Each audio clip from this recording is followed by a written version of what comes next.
जो मुझे ऊपर वाला देता है थोड़ा बहुत मैं उसमें समाज के कमजोर लोगों के लिए हिस्सा रखता हूँ।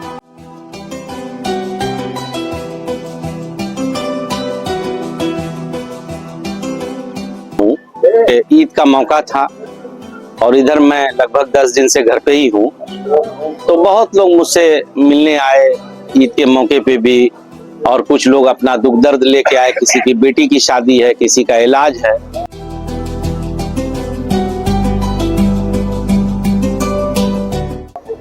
तो उसी क्रम में कोई पहली बार तो नहीं, आप इसके विटनेस हैं। ये तो ऐसे होते ही रहते हैं और मैं तो ये जब तक जिंदा हूँ करता रहूंगा। You take my word. मैं आज एमएलसी हूँ, कल ना रहूं, कुछ ना रहूं, तो भी शाह आलम रहूंगा और एक कंपनी का मालिक रहूंगा। और जब तक रहूंगा, जब तक मेरे क्षमता रहेगी, तब तक मैं करता रहूंगा। जिस दिन इस लायक नहीं रहूंगा, ईमानदारी से कह दूंगा कि भैया आप कंगाल हो गया हूँ, झूठा आदमी नहीं है। हाँ नहीं, देखो जो साफ बात, जब तक है तब तक है। और जब तक मैं तो अपने बच्चों से कहता हूँ कि तुम लोग बिजनेस करो। मैं किसी को पॉलिटिक्स में नहीं लाना चाहता। मेरे 2 बेटे हैं। मैंने कहा बेटा तुम लोग बड़े बिजनेसमैन बनो, क्योंकि उससे तुम लोग समाज की ज्यादा मदद कर सकते हो। शिक्षा में कर सकते हो, मेडिकल में कर सकते हो, हॉस्पिटल्स बना सकते हो, और उसके माध्यम से तुम नौजवानों को रोजगार दे सकते हो। याद रखना, सिकंदर भी गए थे तो उनका हाथ खाली था। दौलत तो कोई लेके कब्र और शमशान नहीं जा पाया है। यही चीजें रहेंगी जो आपको कहते ना, बड़ा आदमी कोई दौलत से बनता है। दौलत तो बहुत लोगों के जो स्मगलिंग करते हैं उनके पास भी होती है। तो बड़ा आदमी वो है, अच्छा आदमी वो है समाज में जो अपनी दौलत से कुछ दूसरों का भी हिस्सा समाज को। ये दौलत कहाँ से आती है? इसी समाज से आपको मिली है। ये जो बिजनेस आप करते हैं या किसी कोई भी माध्यम है, इसी से आप इसको अर्न करते हैं। तो उसका कुछ हिस्सा अगर आप उसे वापस कर देते हैं किसी भी रूप में, तो वो एक तरीके से कहते हैं ना कि बैलेंस होता है। वो मैं कभी उसका नाम नहीं पूछता, धर्म नहीं पूछता, जाति नहीं पूछता। अगर मेरी आंखों ने ये महसूस कर लिया कि नहीं ये जेन्युइनली नीडी आदमी है, तो मैं उसमें वो करने का प्रयास करता हूँ। और समाज के लिए मैसेज है, खास तौर से बेटियों के लिए। बेटियां किसी भी की हो, किसी धर्म जाति की हो, बेटियां सबकी साझा है। अगर कोई पिता अपनी बेटी के लिए आपसे ये कोई बात कह दे सहायता के रूप में, तो कभी उसको मना नहीं करना। देखो सही बताएं तो इसका कोई पॉलिटिक्स से बहुत लेना देना नहीं है। अब चूंकि हम लोग एमएलए और एमएलसी हो जाते हैं तो लोग उसको हर एंगल से पॉलिटिक्स देखते हैं। आप अगर पिछला खंगाल के देखेंगे मेरा इतिहास, तो जब मैं एमएलए नहीं था तब भी करता था। बस इतना ही फर्क था कि बहुत लोगों के उसमें नहीं आता था। तो ये एक मेरी प्रैक्टिस में है, मेरी हैबिट में है। APS आजमगढ़ में सेशन 2026-27 के लिए एडमिशन ओपन। एडमिशन फॉर्म के लिए संपर्क करें। अपने बच्चों का एडमिशन कराएं, हम उनका मुस्तकबिल संवारेंगे।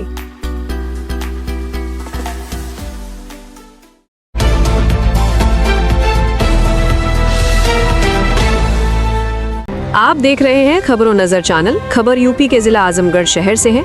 देखिए सीनियर जर्नलिस्ट शमीम जयराजपुरी की ये रिपोर्ट। समाजवादी पार्टी के वरिष्ठ नेता श्री शाह आलम उर्फ गुड्डू जमाली, सदस्य विधान परिषद, पूर्व विधायक मुबारकपुर ने 22 से 28 मार्च तक अपने आवास बाज बहादुर शहर आजमगढ़ पर सुनी जन समस्याएं। गरीब कन्याओं और असहायों की खुशियों में शामिल होने के लिए उनको चेक द्वारा 4,45,500 रुपए की आर्थिक मदद की। जनसेवा और सामाजिक सरोकार के प्रति अपनी निरंतर प्रतिबद्धता को निभाते हुए समाजवादी पार्टी के वरिष्ठ नेता शाह आलम उर्फ गुड्डू जमाली ने 22 मार्च से 28 मार्च तक अपने निजी आवास पर आम जनमानस से मुलाकात की। इस 7 दिवसीय जन सुनवाई कार्यक्रम के दौरान उन्होंने क्षेत्र से आए भारी संख्या में लोगों की समस्याएं सुनी और उनके त्वरित निस्तारण किया। इस दौरान उन्होंने विशेष रूप से समाज के कमजोर, गरीब और असहाय वर्ग के लोगों की चेक द्वारा मदद की। भीषण आर्थिक संकट और अन्य परेशानियों से जूझ रहे कई जरूरतमंद परिवारों को तत्काल राहत पहुंचाई गई। इसके साथ ही कई गरीब कन्याओं के विवाह, शिक्षा और अन्य जरूरतों के लिए उन्हें आर्थिक सहायता, नकद राशि भी प्रदान की गई, ताकि उन्हें एक बेहतर और सम्मानजनक जीवन मिल सके। इस अवसर पर शाह आलम उर्फ गुड्डू जमाली ने कहा, जनता की सेवा और उनके दुख दर्द में भागीदार बनना ही मेरा सर्वोपरि कर्तव्य है। समाज के अंतिम पायदान पर खड़े व्यक्ति की मदद करना और गरीब बेटियों के हाथ पीले करने में सहयोग करना मेरे लिए राजनीति नहीं बल्कि एक सामाजिक जिम्मेदारी है। हमारी हमेशा यही कोशिश रहती है कि हमारे दरवाजे पर आने वाला कोई भी जरूरतमंद और असहाय व्यक्ति खाली हाथ और निराश न लौटे। इस पूरे सप्ताह उनके आवास पर लोगों का तांता लगा रहा और उनके इस कदम की क्षेत्रवासियों द्वारा भूरी भूरी प्रशंसा की जा रही है।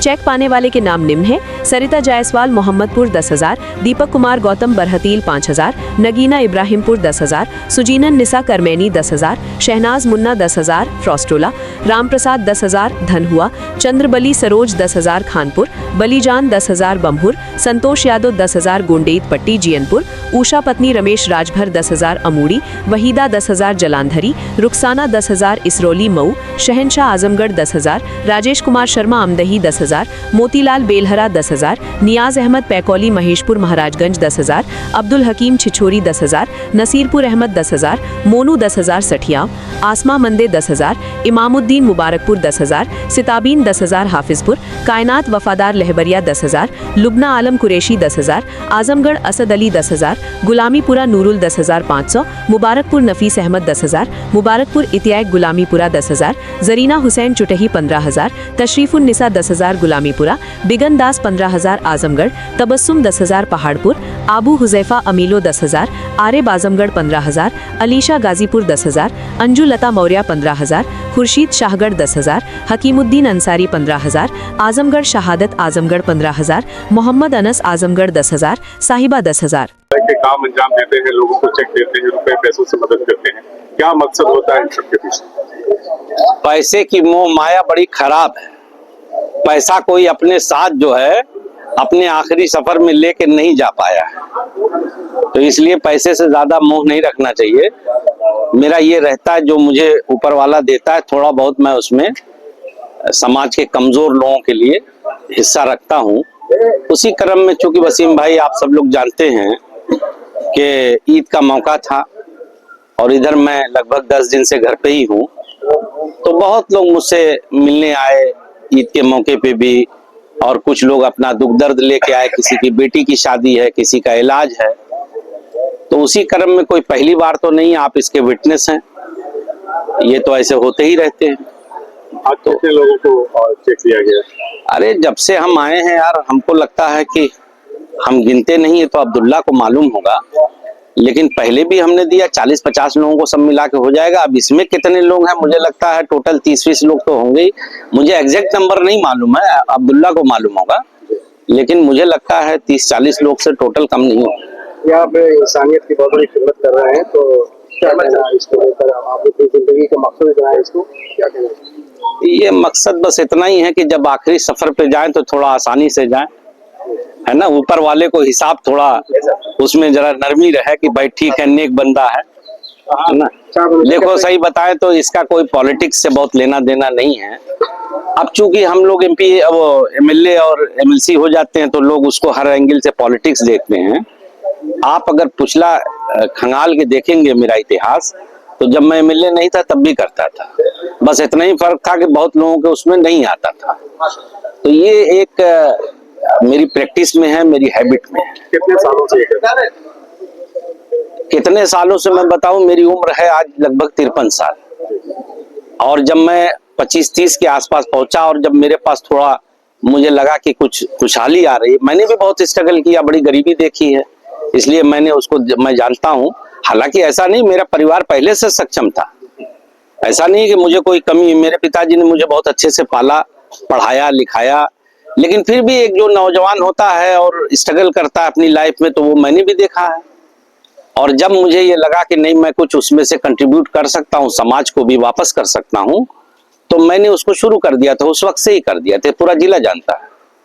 और इसमें मैं कभी ये नहीं देखता कि मुझे, अब यहाँ जिले के बाहर से लोग आते हैं, गाजीपुर से, बनारस से, कोई इधर से आ जाता है जो मेरे जिले से लेना देना नहीं है, कहीं से भी आ जाते हैं, तो मैं कभी उसका नाम नहीं पूछता, धर्म नहीं पूछता, जाति नहीं पूछता।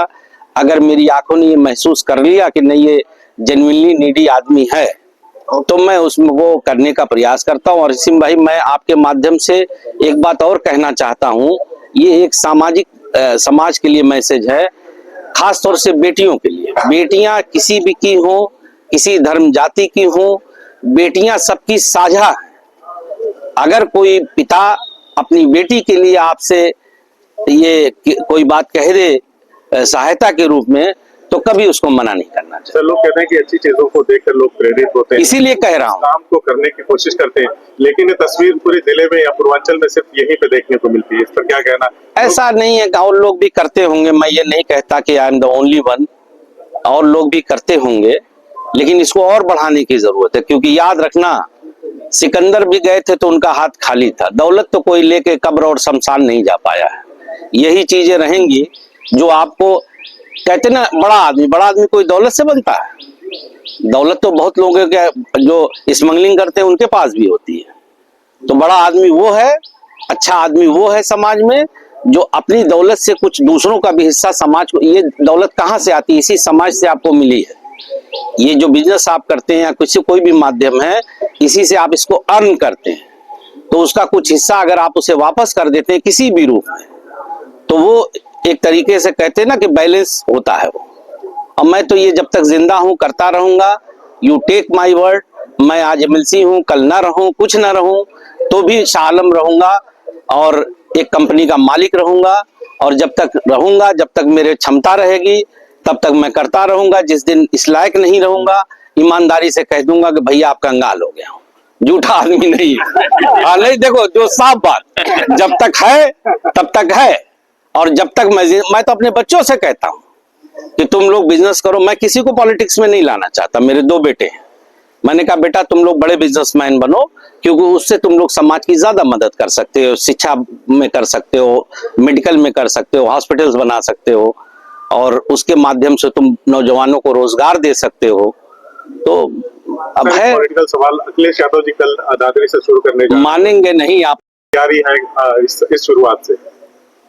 देखो, सब बढ़िया तैयारी है। और कोई, मैं एक लाइन में कह दूं, समाजवादी पार्टी 27 में सरकार बनाने जा रही है और जनता बनाएगी।